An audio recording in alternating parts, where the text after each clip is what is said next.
the AR15 M16 bolt carrier groups. We're going to take a look at some of the different aspects, some of the different features, how to identify your M16 or your AR15 bolt carrier, and also we're going to look at what makes it mil-spec and break it down and just talk about some of the finer points of these bolt carrier groups. Okay, during the video you may hear me say just bolt instead of bolt carrier group, but if I'm holding the bolt carrier group, you know that I'm referring to the bolt carrier group and not just the bolt. Now, what is a mil-spec bolt carrier? And there are some criteria that the U.S. military uses to make sure that these are uniform with other bolt carriers and meet certain quality standards. And one of those is this needs to be Carpenter 158 steel, which is a super strong steel able to take a lot of pressure. This is your piston, and it needs to ride smooth, it needs to function well. So this is a very important part of your rifle.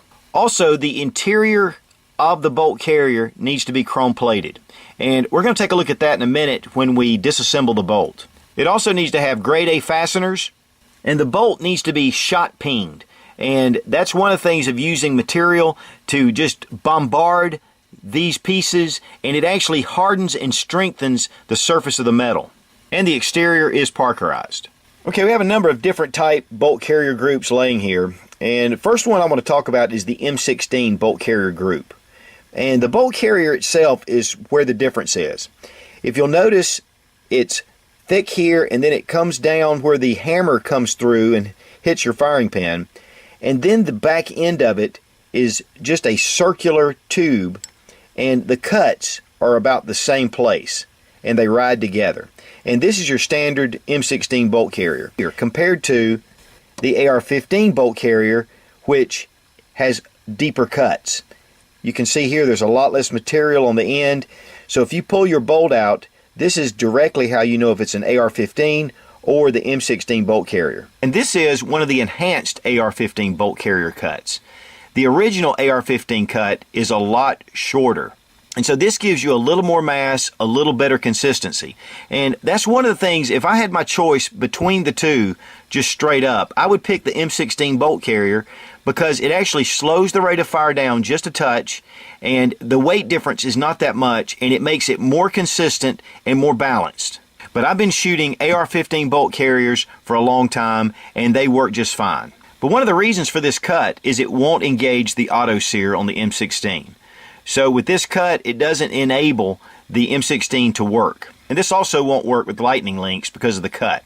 Now this is the half circle bolt, and this is a Colt bolt. In fact, if you ever come across these, it is a Colt design. And you can see at the end, there is no bottom end to the shroud.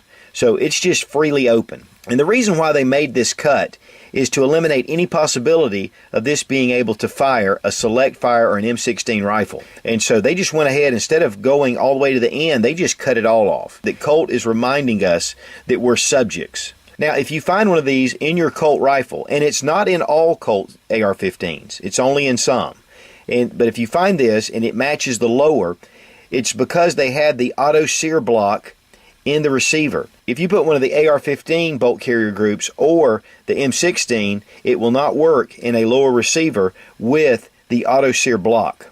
And really, to be honest, these work just fine. If it's working in your rifle, then just leave it. But one of the things that I don't like about this bolt is that the firing pin is exposed. On a standard AR-15 or the M16, there is a protective shroud right here, and this is where the hammer rides against the bolt. So unfortunately, the hammer can hit the firing pin and ride it down before it hits the bolt carrier. And this does cause some wear, and I've even seen some pins to bend and break. And this is probably one of the reasons why I'm not all that big of a fan of the half circle bolt carrier. Now, my favorite in this group is this AB Arms boron coated bolt carrier group. And this is really super slick, it's smooth, it's an M16, and it just really functions well. In fact, you can run these a lot drier than you can the parkerized or phosphate bolts that you typically see. But that's mainly because of the bolt itself. Really, the outside of this bolt carrier doesn't necessarily need it. In fact, AB Arms has switched to just going with a boron coated bolt and the interior's coated. the outside has a phosphate on it, and that saves you some money as well. But these bolts are really sweet and, to me, worth the money. In fact, I have one of the new bolts coming, and we'll be doing a review on that. Now, there's some rumors going around that the M16 bolt carrier is illegal in an AR15 semi-automatic rifle, and that's just untrue. The ATF has spoken a number of times, and the bolt carrier has no effect on the full auto or select fire of the rifle. And so it is perfectly legal to use an M16 bolt carrier in your rifle. In fact, this one came directly out of a brand new, from the factory, Wyndham Weaponry MPC carbine. And they use the M16 bolt carrier. Now, a very important element that I touched on the previous video is about the gas key and how they're staked. And it's really important to have these well staked and locked into place. You can't take Loctite because there's so much extreme heat that comes through here and it'll degrade the Loctite. These have to be staked to remain into place, and it needs to be a good stable system. Here I'm going to give you a poor example of not only the staking, which you'll see here. This is an old Bushmaster bolt, and if you'll look, it's loose. And when I notice that, I need to get this staked, which I'm going to do. But I wanted to show this for the example that this is what can happen if your gas key is not properly staked. And you can imagine with the pressures and with your gas tube feeding to this is going to cause a problem. Okay, we're going to disassemble the bolt carrier and let you look at all the different parts and how it comes apart, separating the bolt and some of the other firing pin and some of the pieces, just to give you a better idea of how these function. The first thing you do is take out this little cotter pin that holds your firing pin into place. Then just take your bolt and wrap it, and it'll drop the firing pin out of the bolt carrier group. Now, one part immediately that I would recommend you keep some spares of are some firing pins, because these can break and you can have some issues. Once the firing pin's removed, and only after the firing pin's removed, because it locks into this cam pin, you turn the cam pin and then you can just pull it straight out. This is where the firing pin rides through the cam pin. And this holds your bolt into place. Then we just pull our bolt loose. And here we have the bolt. This is your extractor, your ejector. You have your gas rings right here. And if they are not into place, this doesn't allow for the pressure to build up to allow separation between the bolt face and the chamber. So if you're starting to have ejection issues, this is one place to check to make sure that your gas rings are still good.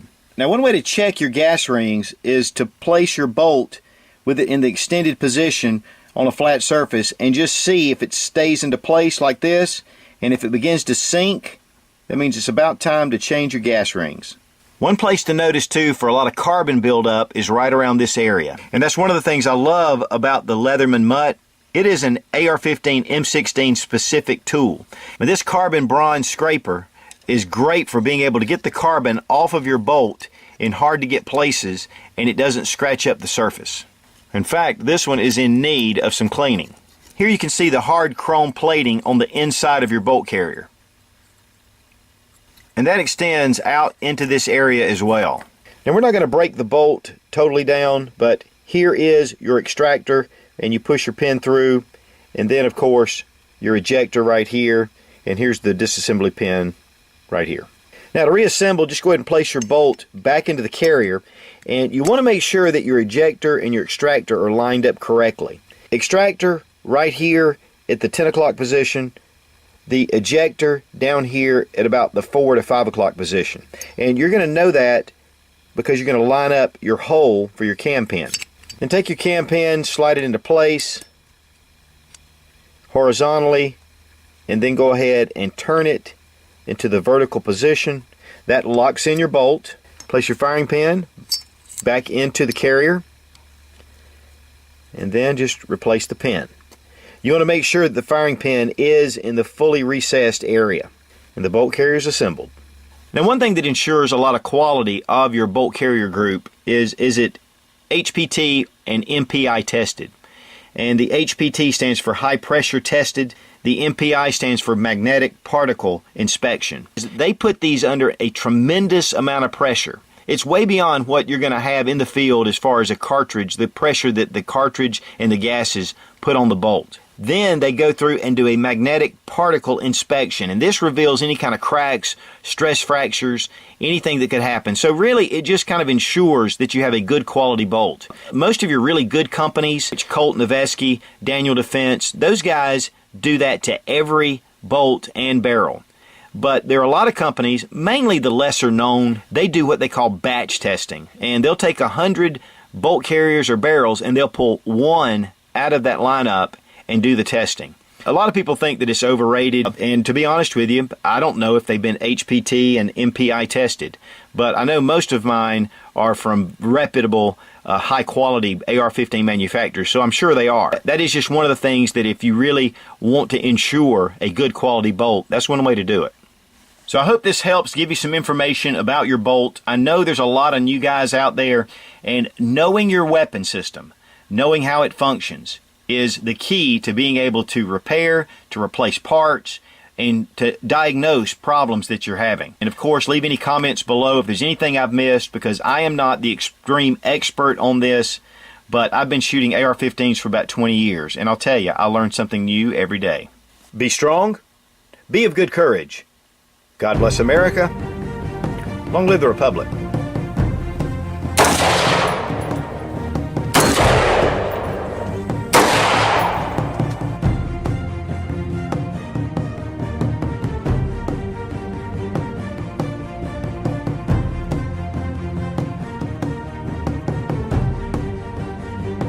Place your firing pin back into the, place your firing pin back in. HTP and MPI testing is really important. Now one thing that is important, and HTP stands for high pressure tested, the MPI stands for magnetic, magnetic, is that like a Big Mac?